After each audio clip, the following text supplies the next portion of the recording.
할렐루야! 하나님은 살아계십니다. 그리고 하나님이 우리를 사랑하십니다. 그리고 놀라운 계획을 가지고 계십니다.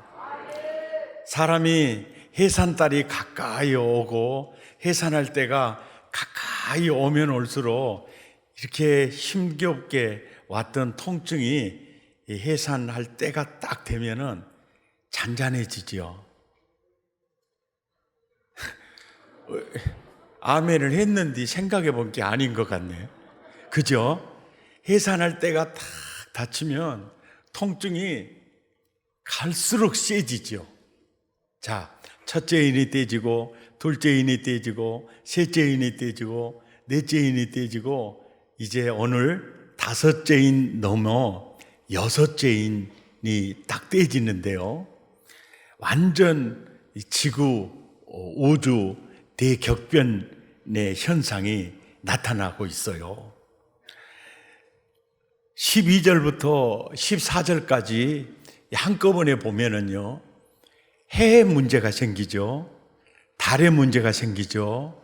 그리고 별들의 문제가 생기죠. 그리고 하늘이 또 문제가 생기죠. 그렇게 든든했던 산들, 섬들이 이제 문제가 생기죠. 어떤 문제가 생깁니까? 보면은 이제 해는 검은 털로 짠 상복같이 아주 검어지죠. 그리고 달은 피같이 되죠.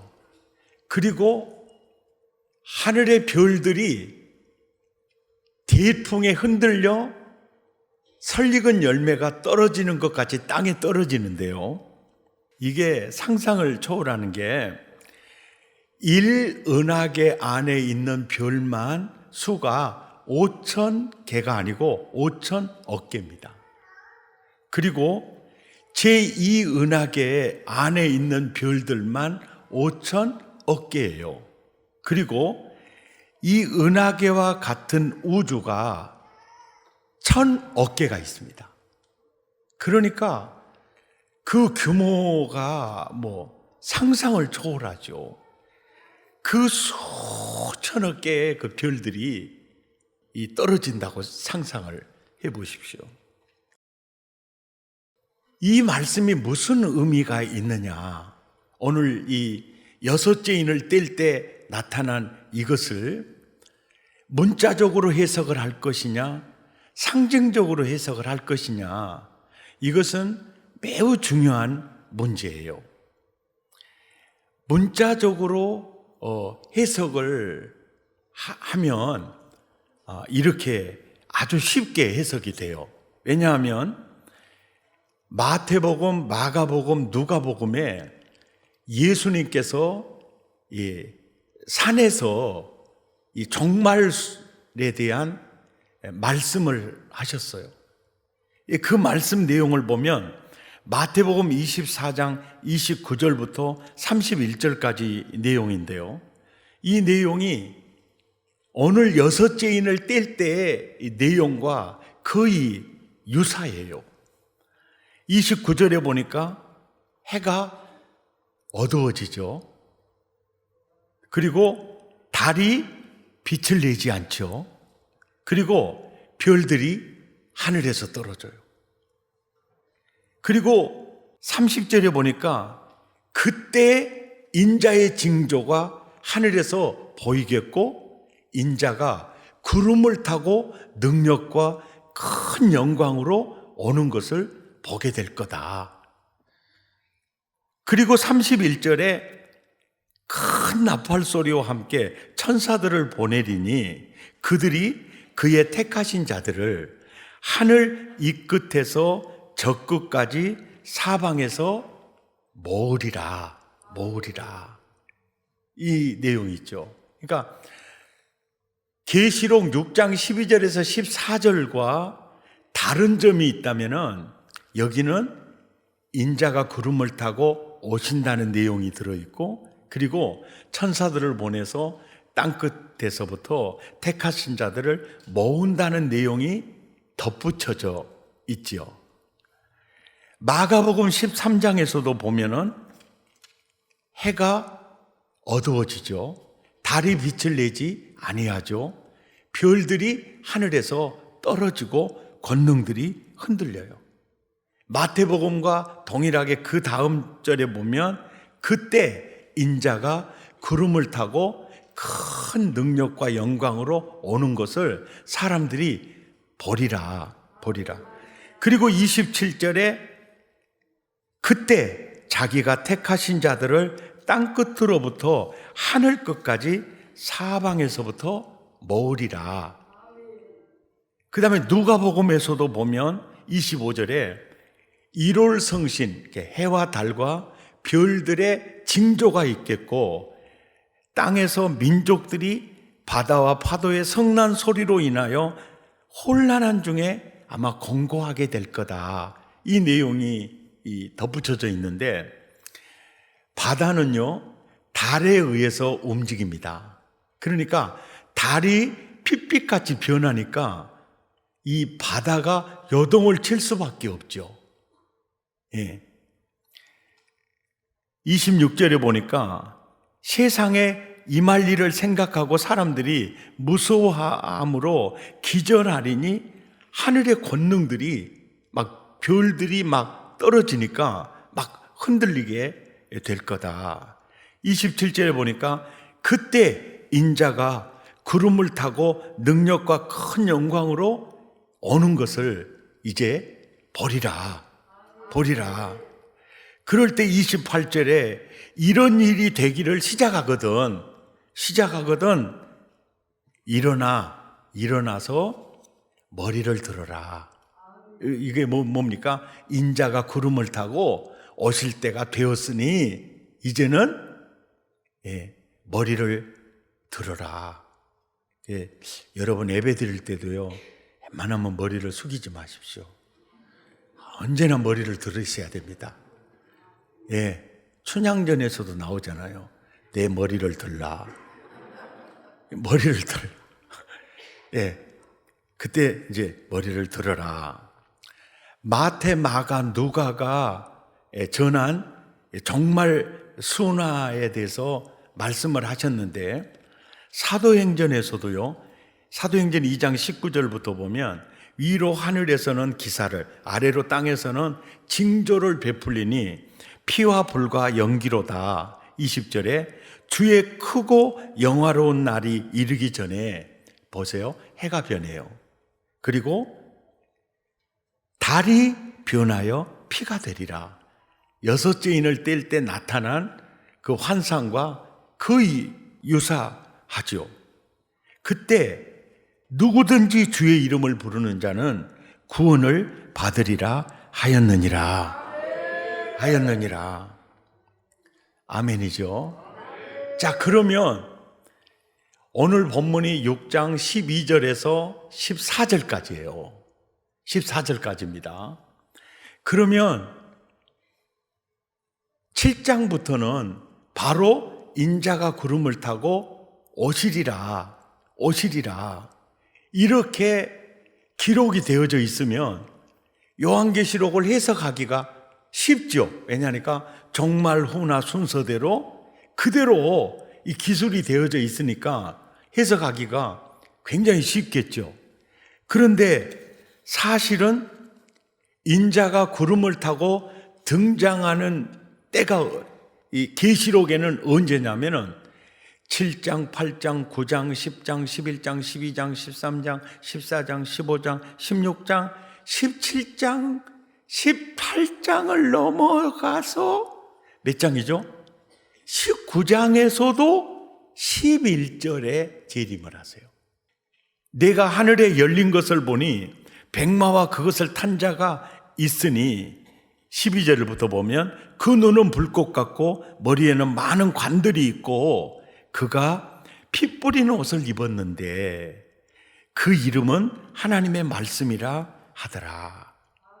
이제 그럴 때 예수님이 재림을 하실 때 14절에요. 하늘에 있는 군대들이 희고 깨끗한 세마포 옷을 입고 백마를 타고 그를 따라오죠. 그러니까 예수님 재림하실 때 예수님만 혼자 오는 게 아니고요, 낙원으로 이민간 이 사도들과 우리 그 형제들이요 같이 오거든요. 같이 이 미납 빵빵빵빵 그럴 때 같이 이제 오게 될 거다. 그분이 바로 15절 16절에 보니까 그분이 누구냐? 만왕의 왕이요 만주의 주다.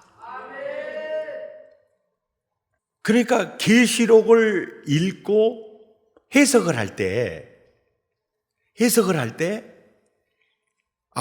6장 12절에서 14절까지 이제 온 우주에 대격변이 일어났으니까 이제 종말의 훈화대로 예수님이 재림을 하시겠지, 이렇게 이제 생각을 하고 있는데 7장, 8장, 9장 가보면 여전히 해는 빛을 발하고 있고 여전히 달도 빛을 발하고 있는 거예요. 그러니까 해석을 할 때 굉장히 이게 막 좀 고민이 되죠.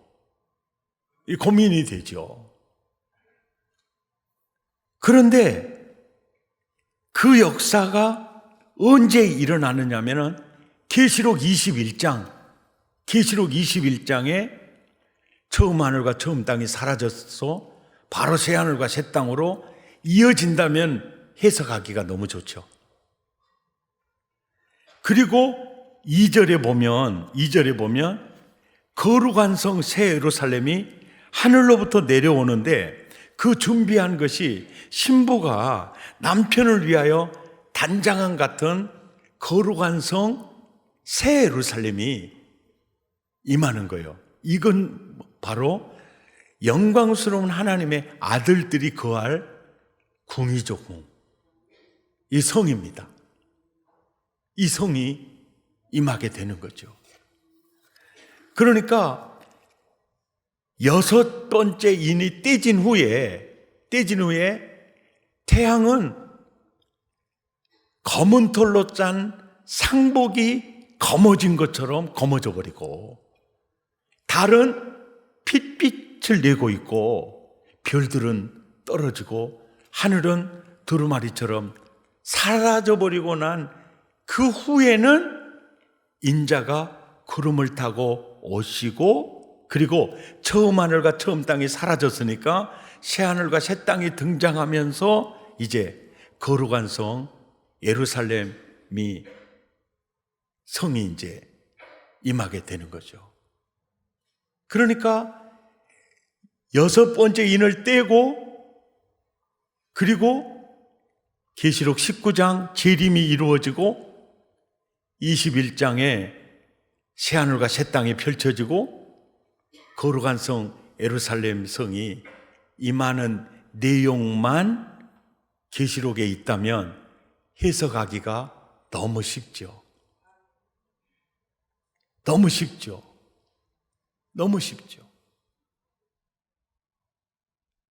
예. 그러나 항상 그림을 그리고 있을 때 어떤 그림을 그리고 계셔야 되냐면, 해가 검은 털로 지어진 상복같이 검어지거나 달이 핏빛으로 변하거나 온 우주에 대격변이 일어나서 별들이 떨어지거나 할 때 머리를 들어라. 왜? 그때는 이제 구름 타고 주님이 오시죠. 그리고 우리가 살 거룩한 성 예루살렘이 우리에게 펼쳐지게 되죠. 우리 그걸 생각하면서 한번 찬양 한번 해봅시다.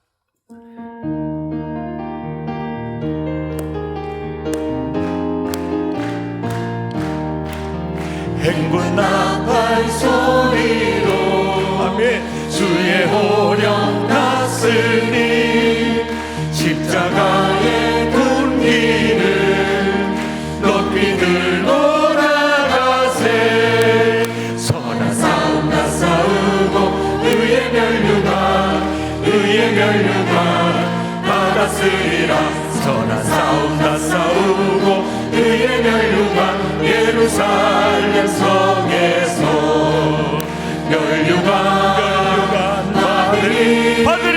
저 요단강 건너 우리 싸움 마치는 날 그의 면류관 예루살렘 성에서 악한 마귀 권세를 모두 깨쳐버리고 승리하신 주님과 승전가를 부르세. 선한 싸움 다 싸우고 그의 면류관 받았으리라. 선한 싸움 다 싸우고 그의 면류관 예루살렘 성에서 면류관 받으리. 저 요단강 건너 우리 싸움 마치는 날 그의 면류관 예루살렘 성에서 달려갈 길 나가고 싸움 모두 마치고 주와 함께 기쁨을 용사들 하늘이세. 선한 싸움 다 싸우고 의의 면류관 받았으리라. 선한 싸움 다 싸우고 그의 면류관 예루살렘 성에서 면류관 받으리. 저 요단강 건너 싸움 마치는 날 그의 면류관 예루살렘 성에서.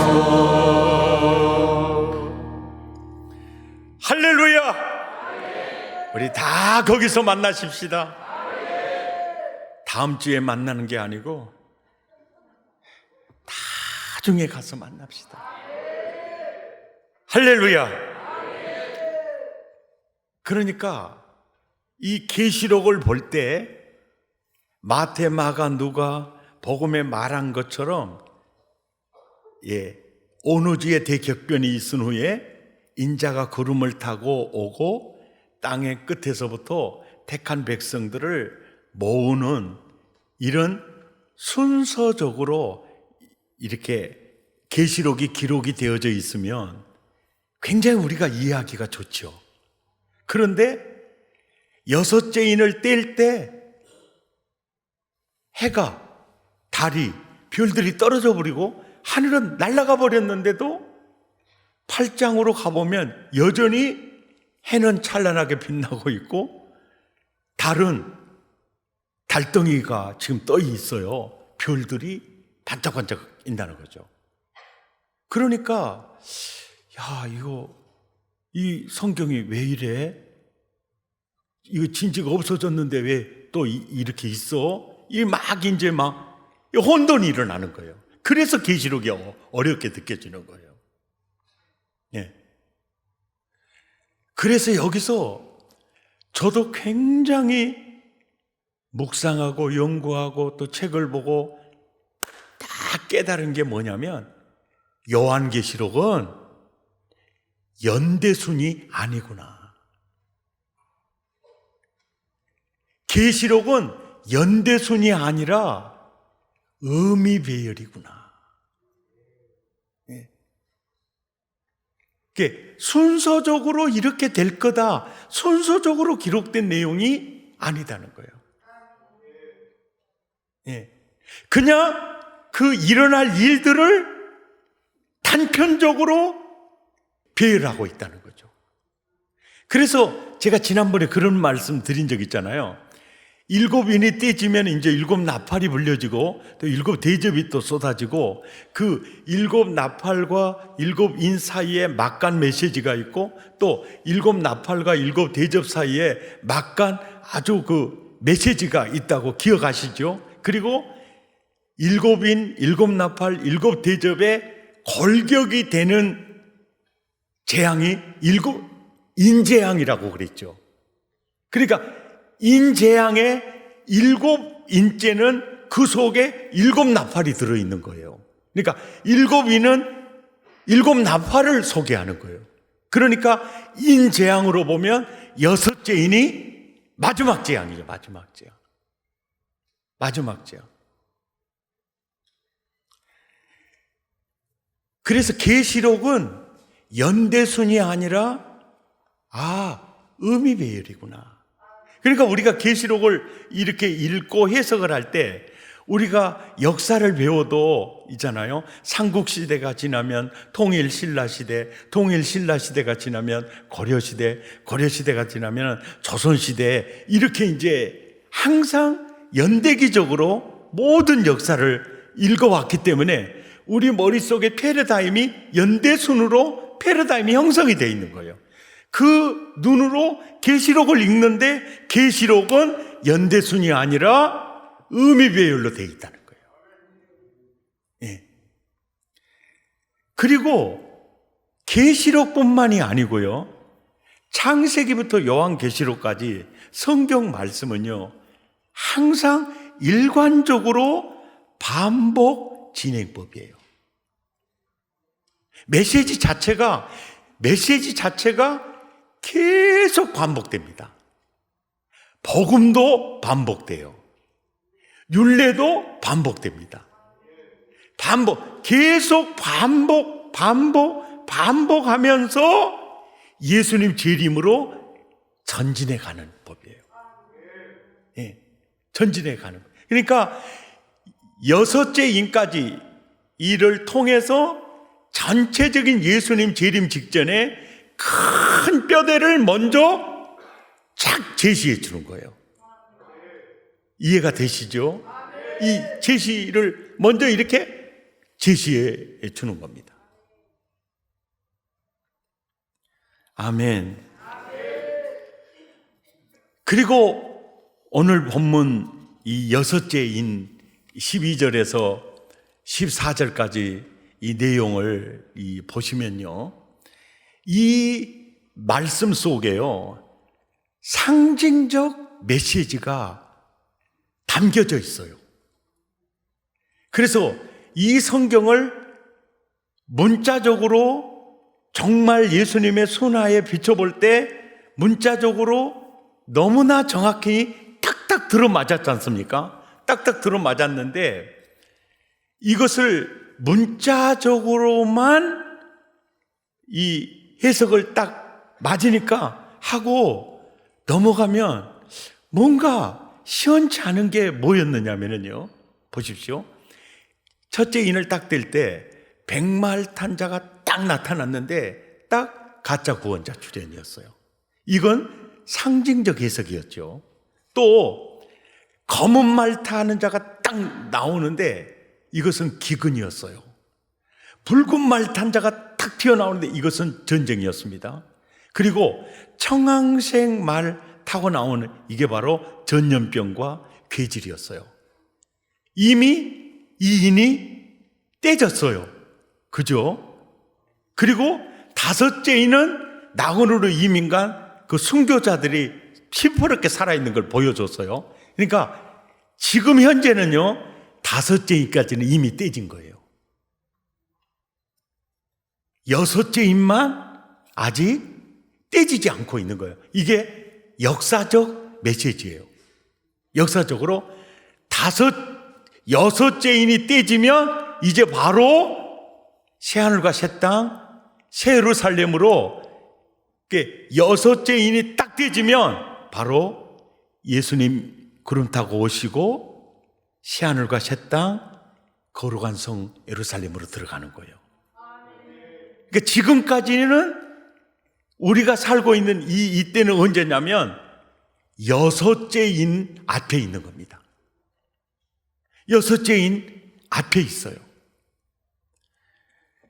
그러니까 6째 인 떼지기 전에 사는 사람들은 6째 인의 재앙과 아무 관계가 없다. 그러니까 모르고 살아도 돼. 이럴 수가 없는 이유가 이 문자적인 역사적 드라마의 계시를 통해서 그 시대를 사는 그들에게 이걸 봐 그러면서 상징적으로 주는 메시지가 있었다는 거죠. 그래서 상징적 해석이 필요하다는 겁니다. 예. 다음 주에 다루게 될 14만 4천도요 완전한 상징입니다. 또 앞으로 다루게 될 666 다 상징이에요.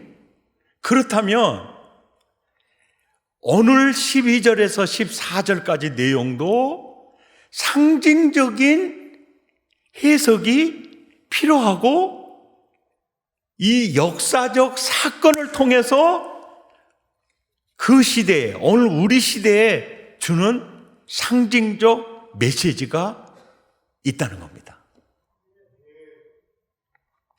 이걸 찾아보니까 성경을 해석하는 데 있어서 가장 중요한 게 문맥이고 그 다음에 중요한 게 경맥이라 그래요. 성경 전체적인 맥락 속에서 이렇게 보라고 했죠. 왜? 성경은 계속 반복되면서 진행돼 갖고 있으니까 메시지 자체가 모든 메시지가 반복으로 이렇게 진행되어져 가니까 구약의 성도들에게도 이런 메시지를 주셨다는 거죠.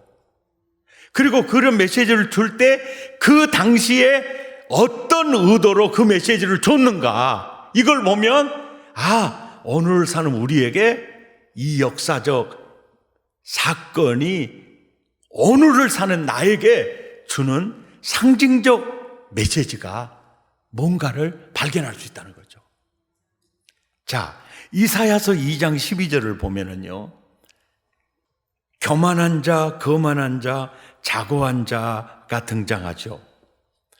13절에서 16절을 보면은 그들이 교만하고 거만하고 자고할 수 있었던 것은 모든 높은 산과 솟아오르는 언덕과 그 다음에 높은 망대와 견고한 성벽과 그리고 모든 그들이 만들었던 배와 그리고 아름다운 조각물에 여기 끝에 이마린이라는 말이 있죠.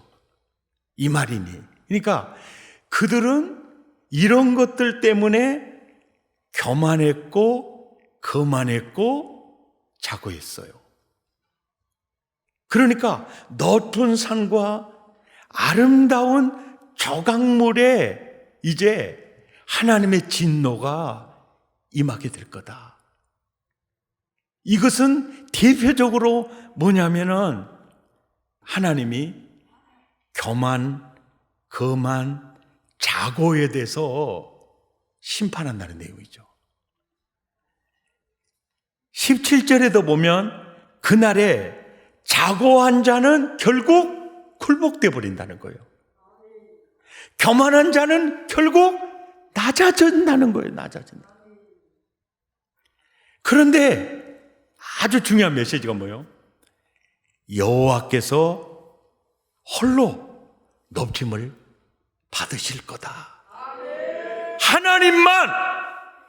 하나님만 교만한 자도 거만한 자도 자고한 자도 다 사라지는데 오직 영원한 존재는 하나님 한 분이더라. 그러면서 이제 한 걸음 더 나아가서 18절에 우상들이 있어요. 우상들. 그 우상들은 저 우상이 나에게 복을 주셔. 저 우상이 나를 지켜주셔. 나 저 우상 때문에 내가 이렇게 지금 잘 사는 거야. 저 우상이 나의 반석이요, 나의 요새고, 나의 복이야. 그렇게 사람들이 저마다 그 우상을 믿지 않습니까? 우상을 믿어요. 그런데 그 우상들은 온전히 없어질 것이라는 거예요. 온전히 없어질 거예요. 예. 그러니까 이 말씀 속에는 어떤 내용이 담겨져 있느냐면요, 우리가 물질을 우상 삼을 수가 있어요. 그래서 나 이 물질이 있으니까 내 노후는 걱정 없어. 이거 이거는요, 이거 정말 위험한 생각이거든요. 그래서는 절대 안 된다는 말이 뭐냐면 온전히 없어질 것이다 이 뜻이에요. 그러니까 네가 의지했던 거, 그리고 그것 때문에 네가 편안함을 느꼈던 거, 그거 절대 믿지 말라는 거예요. 왜? 온전히 없어지니까. 19절에 보면 이 19절의 내용이요, 사람들이 아멸과 토굴로 들어가서 여호와께서 땅을 진동시키려고 일어나실 때에 그의 위엄과 그의 강대하심의 영광을 피할 것이다. 이 내용이 계시록 6장 6째 인을 뗀 후에 세상의 만민들의 반응이 바로 아멸과 토굴에 숨어요. 그리고 여호와의 낯을 어떻게 하면 피할 수 있겠느냐, 그러면서 그들이 이렇게 외쳐요. 누가 저 하나님의 앞에 설 자가 누구냐. 그리고 다 도망가서 막 피해요. 그러니까 이사야서 2장 내용과 6째 인에 뗄 때의 내용이 거의 유사하다는 것이죠. 그런데 이사야서 2장은 바로 자고해져서도 안 된다, 거만해져서도 안 된다, 절대로 교만해서도 안 된다. 바로 하나님의 진노가 그들에게 임하면 그거 모든 게 아름다운 조각물에도 재앙이 임할 것이고, 그리고 높은 산에도 임할 것이고, 결국은 하나님이 교만한 자를 굴복시키신다는 거예요. 그거 깨뜨리신다는 거예요. 그러니까 사도 요한에게 6번째 인을 딱 떼면서 보니까 찬란했던 태양이 검은 털로 만들어진 상복같이 검어져 버리고, 달이 피처럼 변해버리고, 하늘의 별들이 우수수 떨어지죠. 그리고 하늘은요, 두루마리 말려서 그냥 사라져버리고, 그렇게 끔찍하지 않은 든든했던 무등산, 지리산, 이거면 옮겨지기를 시작을 하는 거예요. 근데 이걸 보면서 요한아, 너를 괴롭히는 로마 제국이 태양처럼 느껴지지, 언젠가 검은 털로 만들어진 상복처럼 로마 검어질 때가 있어. 달이 빛빛으로 변하듯이 이 로마 그렇게 된다. 지금 너를 괴롭히고 있는 그 황제가 별처럼 느껴지지, 그것이 우수수수 떨어질 때가 있어. 이 메시지를 주고 있다는 거예요. 이 메시지대로 로마, 그리스, 찬란했던 바벨론, 에집트 다 사라졌어요. 이 말씀을 통해서 오늘 미국 경제를 자랑하죠. 러시아 무기를 자랑합니다. 북한 핵을 막 자랑해요. 예. 그런데 중요한 거, 해가 검어지듯이, 달이 피가 되듯이, 하늘이 두루마리처럼 말라지듯이, 그 제국, 그 나라, 그 경제, 그 정권 영원하지 않다는 거예요. 이것을 6번째 인을 통해서 아토로 오누지 대격변을 보여주면서 당시에 박해받고 있는 그들에게 엄청난 메시지를 주고 있는 거예요. 이것이 바로 여섯째 인을 내 의미입니다. 그러니까 우리가 생각을 할 때 아무리 경제력을 자랑하는 모든 나라들도요, 다 별들이 떨어진 것처럼 떨어질 때가 있어요. 이 땅에 어떤 제국도 어떤 사람도 영원하지 않습니다. 사실은 시한부적이에요. 사실은 시한부적이에요.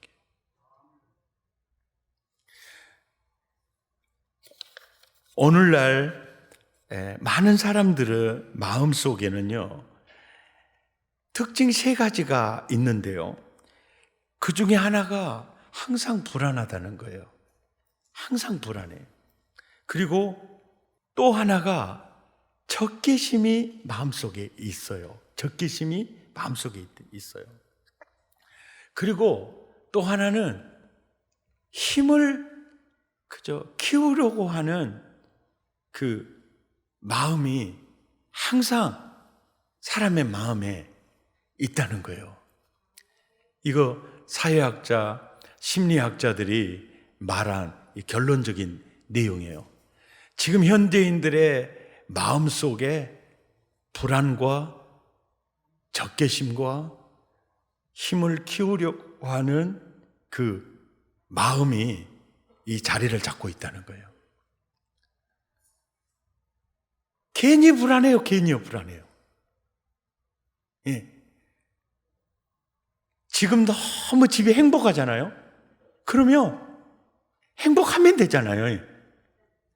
이 행복이 무너져 버릴까 봐 불안해도. 이 현대인이요.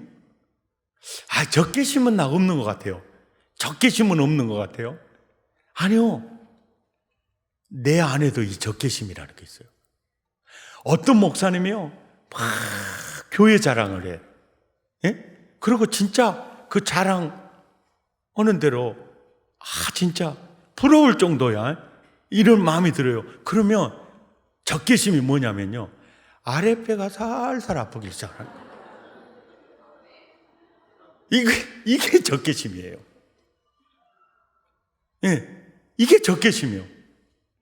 그러니까 나는 조금 그 적은 승용차를 타고 다니는데, 앞집에 아저씨가 이번에 나는 적은 승용차 하나 갖는 것도 너무 행복해가지고 밤에 자다가도 깨나서 행복해 그랬는데, 아니 앞집에 승용차가요, 어마어마하게 좋은 승용차를 사버린 거예요. 아침에 출근을 하고 딱 나가봤더니 나는 조그만 차를 타는데 옆에가 시커먼 세단이 있으니까 이런 생각이 들더라 합니다. 못으로 긁어버려.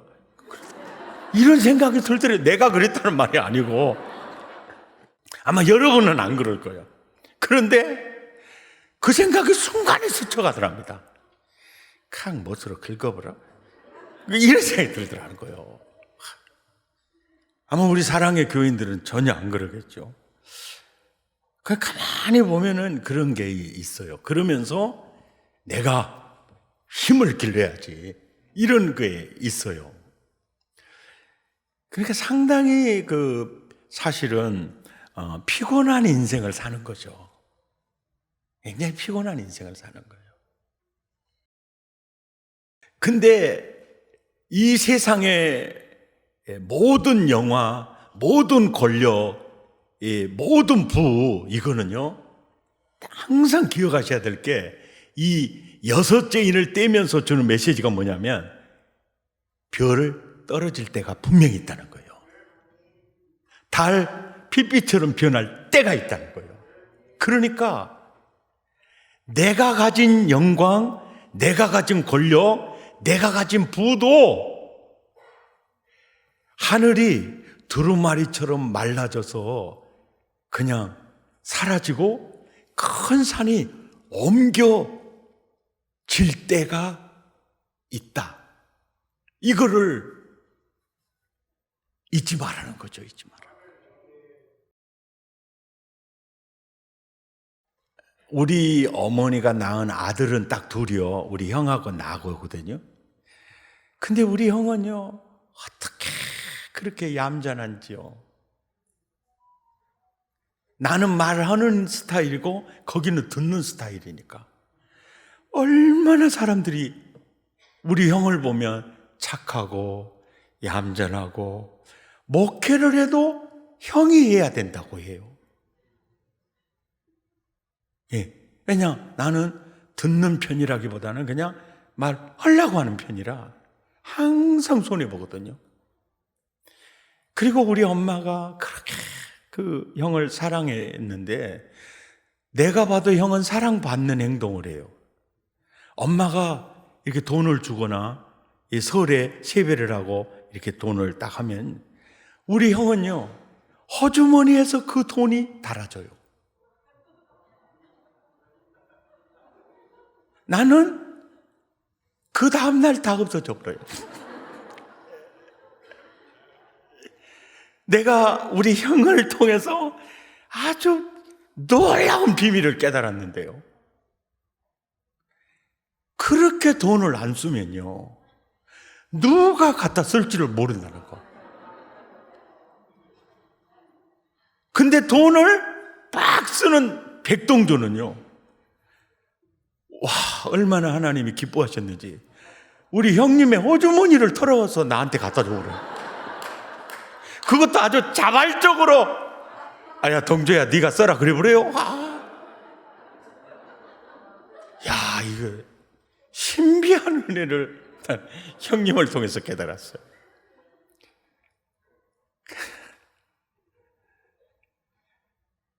그러니까 돈뿐만이 아니고요, 그냥 주신 은혜를 엔조이하고 누리는 거, 이거 참 필요하다.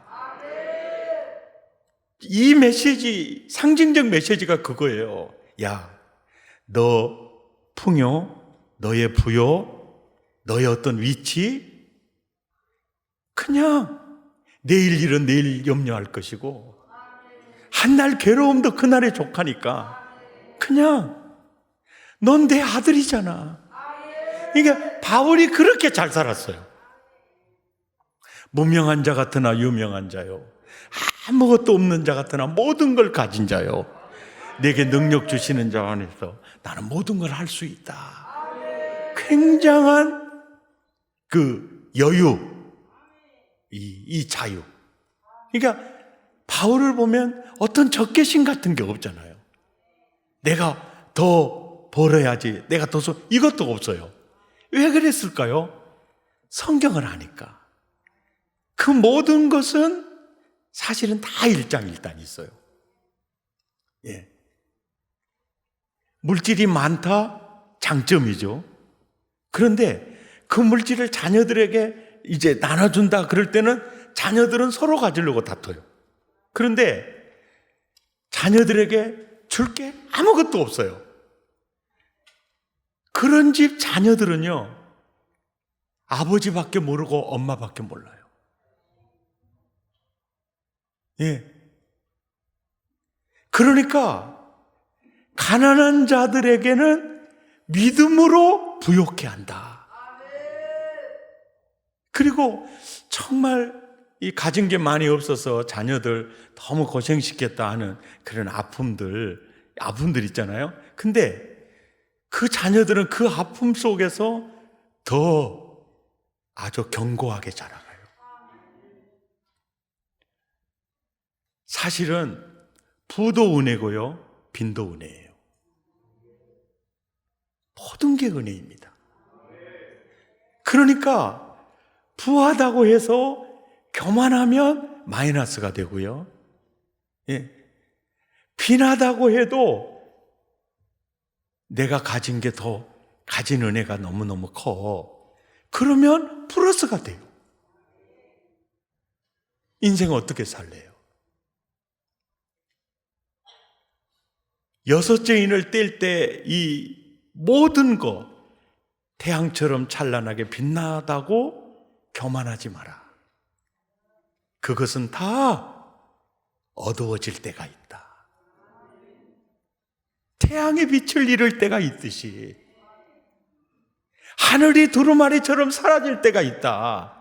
그래서 결국 인생은 알몸으로 시작해서 알몸으로 마쳐요. 그러니까 많이 가진 자들 때문에 적개심을 갖거나 내 스스로를 그냥 낮은 자존감으로 볼 필요가 없다는 거예요. 나에게는 영원하신 하나님이 계시고 나는 그분의 영원한 아들이잖아요. 그러니까 내일 일은 내일 걱정하고 오늘 먹을 것을 엔조이하면서 살아라. 이게 진짜 하나님의 아들의 라이프 스타일이라는 거죠. 아멘.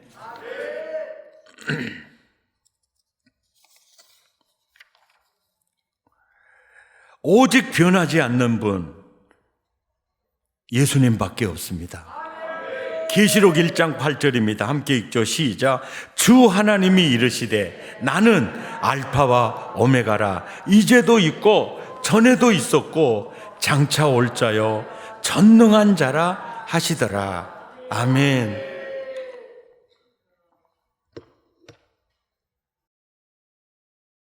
하늘 위에 주님밖에 내가 사모할 자 이 세상에 없습니다. 내 마음과 힘은 믿을 수 없네.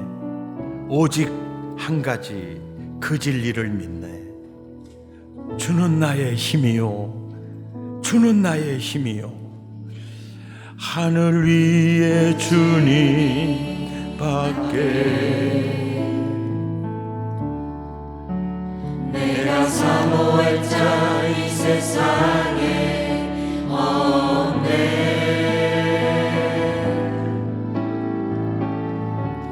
내 맘과 힘을 믿을 수 없네. 오직 한 가지 그 진리를 믿네. 주는 나의 힘이요 주는 나의 힘이요 주는 나의 힘이요 영원히 주를 의지하리 영원히. 엘리자베스 큐블러라는 죽음 심리학자, 아주 유명한 학자입니다. 임종을 앞둔 그리고 임종 장면을 보면서 연구하고 논문을 쓰셨던 분인데요. 그분이 이제 그런 거예요. 다 이 죽음이 임박해 오면 다 대부분의 많은 사람들이 후회하는 게 내가 좀 더 베풀지 못한 걸 후회하는 거예요. 내가 그래도 베풀 수 있었는데 내가 베풀 수 없는 여건이었다면 후회가 덜 하겠죠. 근데 내가 얼마든지 베풀 수 있었는데 내가 베풀지 못했다. 그게 참 후회가 되는 거예요. 우리는 잘 사는 지혜가 필요해요. 잘 사는 지혜가 필요해요. 그리고 이 여섯째 인을 통해서 주시는 메시지는요, 네 주변에 태양처럼 빛나는 사람이 있더라도 넌 절대로 비굴해져서는 안 된다. 왜냐? 너희 아버지가 태양보다 더 찬란한 분이고 그 아버지에게 너는 태양보다 더 빛나는 아들이다. 이것이 영적 자존감이거든요. 네. 아멘이죠. 우리가 진짜 성경대로 사는 게 중요하거든요. 네. 그리고 내가 가지고 있다, 내가 권력을 가지고 있다, 이거 딱 이 여섯째 인을 통해서 주시는 상징적 메시지가 뭐냐면, 그거 별 떨어질 때 있어. 하늘 두루마리처럼 날라 사라질 때가 있다. 그걸 생각해야 돼. 영원한 것은 하나님밖에는 없어. 아멘이죠. 그 메시지를 주는 거예요. 네. 부요하면서도 교만하지 않고, 예. 부요하면서도 교만하지 않아. 내가 그분을 직접 만나보지 않아서 제가 이런 말씀을 드리기 어렵지만은, 전에요, 나 대통령 선거 나갈 거야, 이 사람이요 굉장히 부자예요, 부자. 그러니까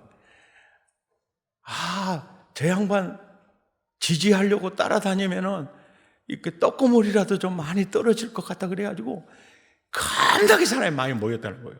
근데 곰탕도 안 사주더라가나.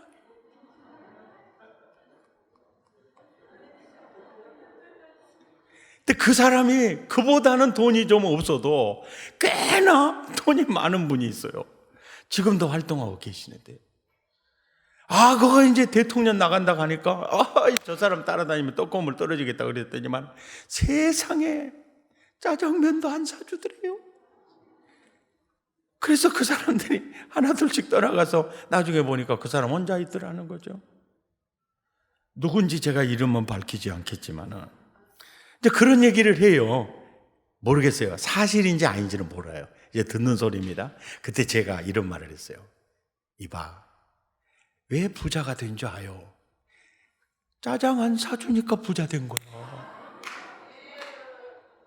아니, 곰탕도 하나 안 사준다고 그 말 하지 마라. 그러니까 부자 된 거라고. 근데 제가 이제 그러시는 분들을 딱 보면은요, 이제 미래가 딱 보이는 게 뭐냐면, 그때 짜장 사줄 걸, 그때 곰탕 사줄 걸. 얼마나 그거 후회되겠어요. 우리 형제가 좀 도와주라 그럴 때 내가 좀 도와줄 걸, 내가 좀 더 베풀 걸. 예.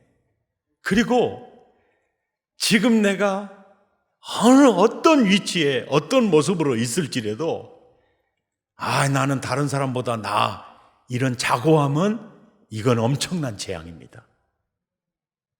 예. 내 스스로 이러면요, 그 자체가 정말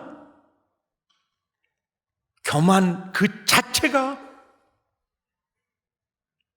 재앙입니다. 아무리 백동조 여기 서 있지만 내가 머리끝에서 발끝까지 교만으로 따박 차 있다 그러면요, 그 자체가 재앙입니다. 그 자체가 절대로 복이 아니에요.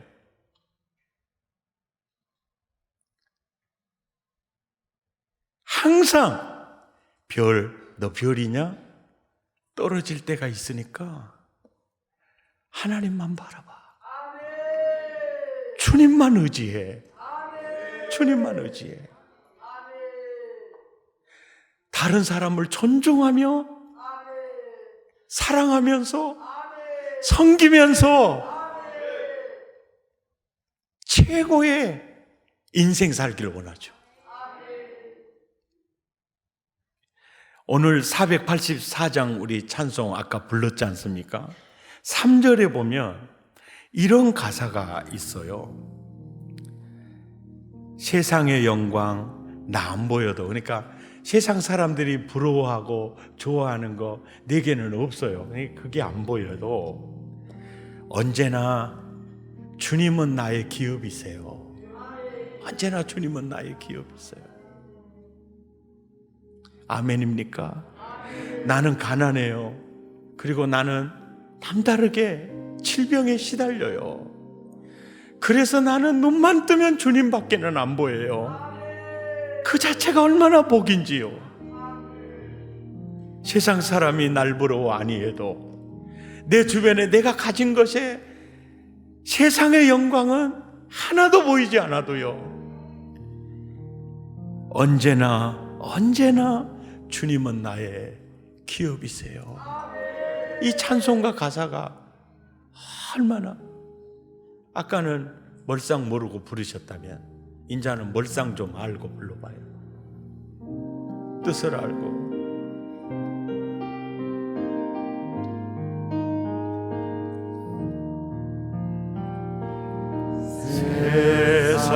세상의 영광 난 보여도 언제나 주님은 나의 기업,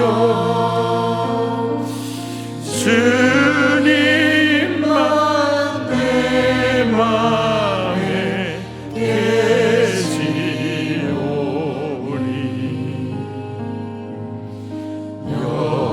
영원한 주님 참 귀하셔라. 세상의 영광, 세상의 영광 난 보여도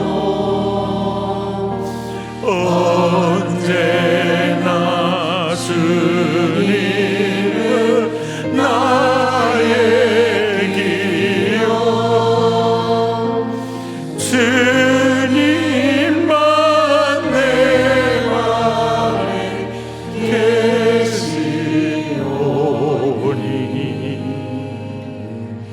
영원한 주님 참 귀하소라.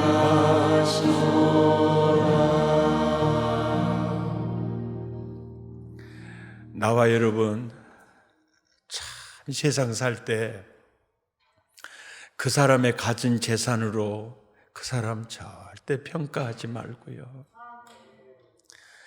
그 사람의 세상적 지위를 보고 그 사람 절대 평가하지 말고요, 우리가 자칫 잘못하면 부자를 보고 또 높은 고위층을 보고 내 마음에 적개심이 발동할 수가 있거든요.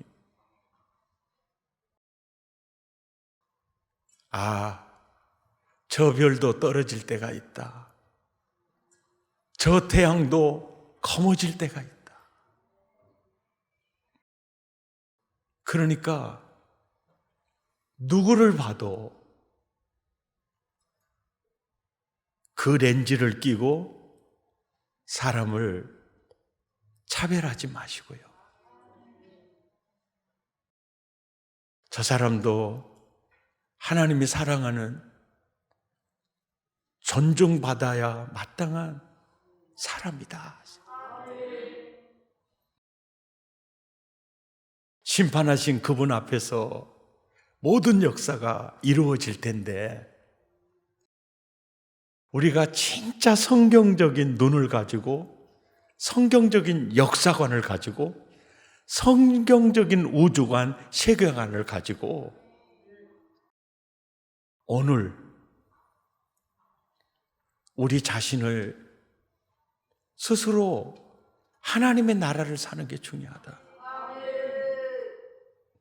교만, 거만, 자조 그 자체가, 자고 그 자체가 그건 재앙이다.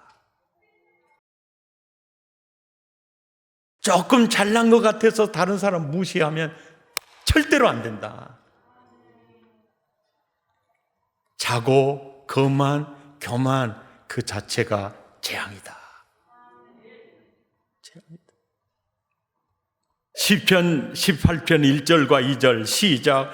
나의 힘이 되신 여호와여, 내가 주를 사랑하나이다. 여호와는 나의 반석이시요 나를 건지시는 이시요 나의 하나님이시요 내가 그 안에 피할 바위시요 나의 방패시요 나의 구원의 뿌리시요 나의 산성이시로다. 할렐루야. 우리 결단성 함께 부르겠습니다. 나의 영혼이 잠잠히 하나님만 바라며 나의 구원이 그에게서 나는도다.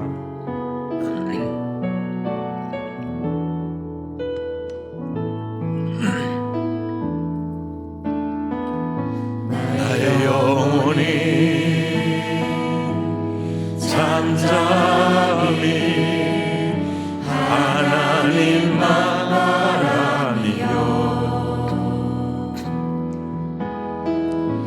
나의 구원이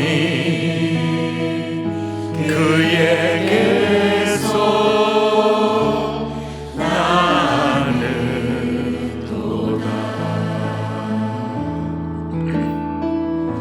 나의 영혼아 잠잠히 하나님만 바라라. 나의 소망이 저에게서 나는도다.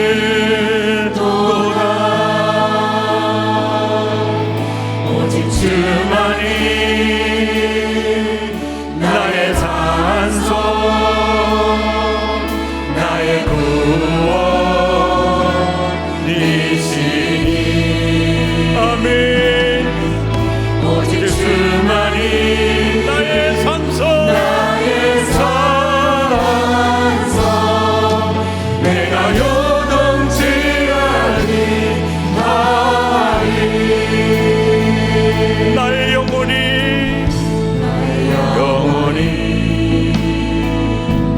잠잠히 하나님만 바라며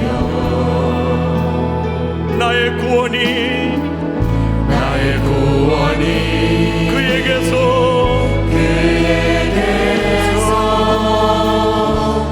나는도다. 나의 영혼아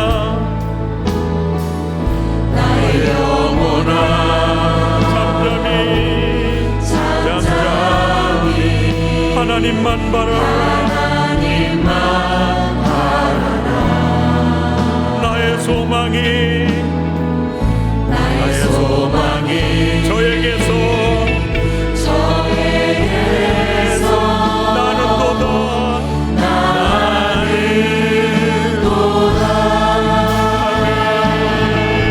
오직 주만이 나의 반석 나의 구원이시니. 오직 주만이 나의 산소 내가 요동치 아니하리로다.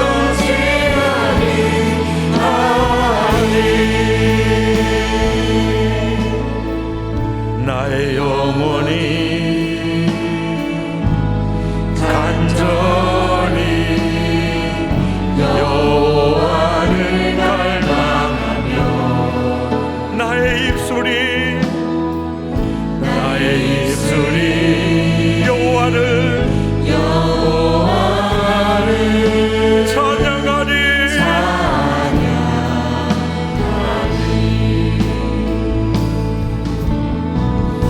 나의 영혼이 즐거이 여호와를 따르리니 나의 평생에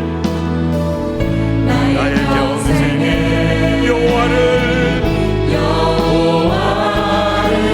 송축하리.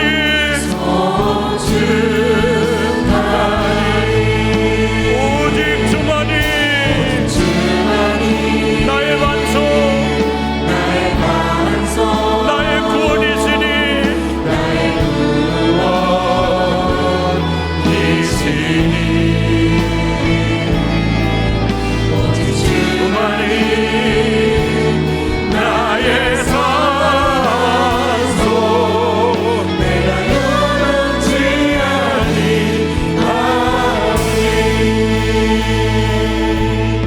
함께 기도하겠습니다. 주여, 영원하지 않는 것에 내 인생을 걸지 않게 하여 주옵소서. 영원하지 않는 것 때문에 목말라하지 않게 하옵시며, 영원하지 않는 거, 시한부적인 거, 금방 모든 게 다 사라질 거, 그것 때문에 내 인생을 추하게 보지 않게 하시고, 내면의 적개심이 사라지게 하시고, 불안이 사라지게 하시고, 하나님 자족하는 마음을 주십시오. 교만, 거만, 자고 그 자체가 재앙임을 알고 항상 겸손하게 베푸신 은혜, 주님이 주신 은혜 나누고 섬기며 베풀면서 예수 잘 믿게 해 주옵소서. 마음을 더하고 입술을 열어 함께 기도합니다. 주여, 거룩하신 하나님, 오 주여, 5, 6째 인을 뗄 때 하나님, 해가 검은 돌로 짠 상복이 검어지는 것 같이 검어지고, 달이 빛빛처럼 변해져 가며, 별들이 우수수 떨어지며, 하늘이 두루마리 종이축 말리듯이 사라져버리고, 그렇게 믿었던 산들이 옮겨지는 것, 주여, 이것이 세상의 영화요, 이것이 세상의 복이요, 이것이 세상의 권력이며, 이것이 세상의 모든 것, 그것이 조금 있다고 해서 교만하거나 거만하지 않게 하시고, 그것이 없다고 해서 비굴해지지도 않게 하시며, 주님만이 내 마음에 계시오니 영원한 주님 참 귀하시도다. 세상의 영광과 무기가 내게는 없어도 언제나 주님은 나의 기업이 되십니다.